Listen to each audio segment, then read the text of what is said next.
El diablo de los números. Había una vez un niño llamado Robert, el cual, como todo chico corriente de su edad, odiaba las matemáticas, ya que su profesor hacía clases poco entendibles.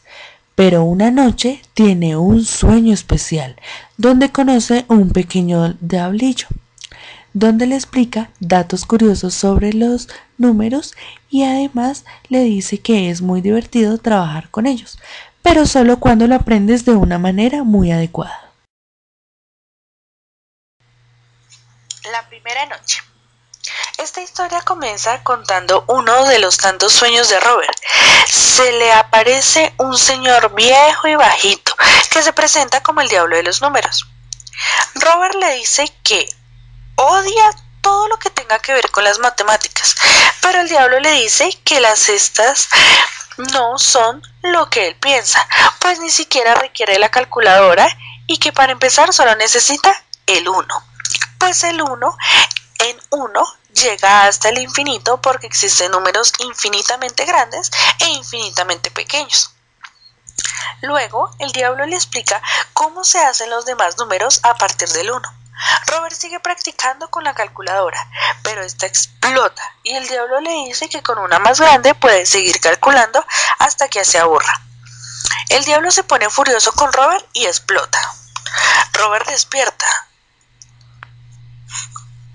La segunda noche. Robert vuelve a soñar con el diablo y entre charla y charla el diablo concluye que falta el 0.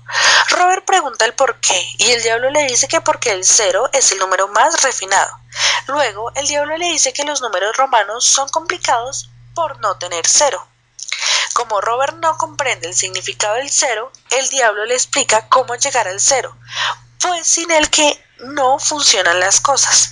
Después el diablo le dice, gracias a la existencia del 0, puede dar grandes saltos con los números y fabricar números corrientes grandes y pequeños. Y en medio del desespero, Robert se despierta asustado. La tercera noche. En este sueño, Robert va a dividir, pero dice que no le gusta porque quedan restos. El diablo le dice que el punto de partida es saber cuándo queda un resto y cuándo no. Le sugiere dividir el 19 en partes iguales hasta que no queda nada. Robert le dice que siempre le da resto. El diablo le cuenta que existen números que se pueden dividir y otros que no, como el 13, el 11 o el 17, y que son números de primera, números maravillosos. Le explica por medio de una tabla del 2 al 50 cómo se saca la lista de estos números maravillosos, hasta que quedan solo 15 números. 2, 3, 5, 7, 11, 13, 17, 19, 23, 29, 31, 37, 41, 43 y 47. Luego dice a Robert que al coger cualquier número mayor que 1 y duplicarlo, siempre va a existir entre ellos al menos un número de primera, y que también sucede con cifras grandes y números pares, como por ejemplo el 48, 31 más 17. Mientras está pasando esto, el diablo se desvanece del sueño. Y siguen pasando noches, y Robert sigue soñando con el diablillo.